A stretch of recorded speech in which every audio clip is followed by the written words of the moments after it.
1, 10, 11 1 Petrus 1, 10, 11 tentang keselamatan ini, para nabi, yang berbicara tentang kasih karunia yang akan datang kepadamu, memeriksa dengan cermat dan dengan sangat hati-hati, mencoba menemukan waktu dan keadaan di mana Roh Kristus di dalam mereka berada. Menunjukkan ketika dia menubuatkan penderitaan Kristus dan kemuliaan yang akan menyusul.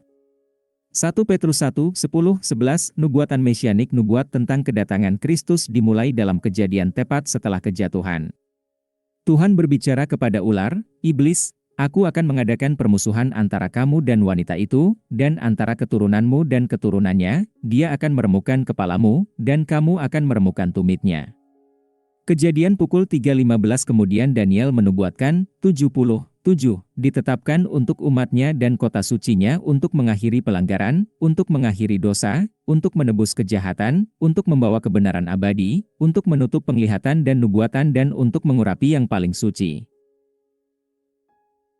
Ketahui dan pahami ini, sejak dikeluarkannya dekrit untuk memulihkan dan membangun kembali Yerusalem sampai yang diurapi, penguasa, datang, akan ada 7 dan 62, 7. Itu akan dibangun kembali dengan jalan-jalan dan parit, tetapi pada saat-saat sulit. Setelah 62, 7, yang diurapi akan dilenyapkan dan tidak akan memiliki apa-apa. Daniel 9, 24, 26, 7, mengacu pada minggu tahun, 7x7, 62x7, 483 tahun. Pada tahun 445 SM Artasasta mengeluarkan dekrit untuk mengizinkan orang Yahudi mendirikan ibadah dan hukum Yahudi di Yehuda. Itu adalah keluarnya SK. Kitab Nehemia mencatat hal ini. 69 minggu adalah 483 hari, 69 minggu ke-10 7 hari dalam seminggu. Jika Anda mempertimbangkan prinsip hari kenabian per tahun, Anda akan menambahkan 483 tahun dari tanggal dekrit pada 445 SM.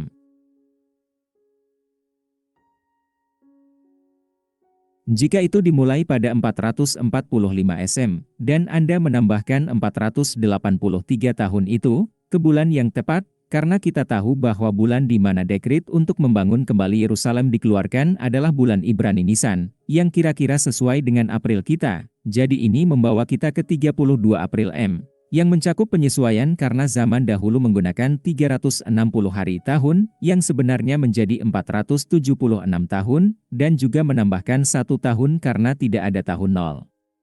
Tahukah Anda siapa saja yang mengaku sebagai Mesias yang disingkirkan pada 32 April M? Pertimbangkan Yesaya 53 tentang Mesias, yang sebagiannya mengatakan, ia dihina dan ditolak manusia, seorang yang penuh kesengsaraan dan terbiasa menderita. Sebagai seorang yang darinya manusia menyembunyikan wajah mereka, ia dihina, dan kami tidak memperhatikannya. Dia mengambil kelemahan kita dan menanggung rasa sakit kita, tetapi kita menganggap dia dipukul oleh Allah, terluka dan ditindas olehnya, tetapi dia ditikam karena pelanggaran kita, dia dihancurkan karena kesalahan kita, azab yang membawa kedamaian bagi kita ada di atasnya.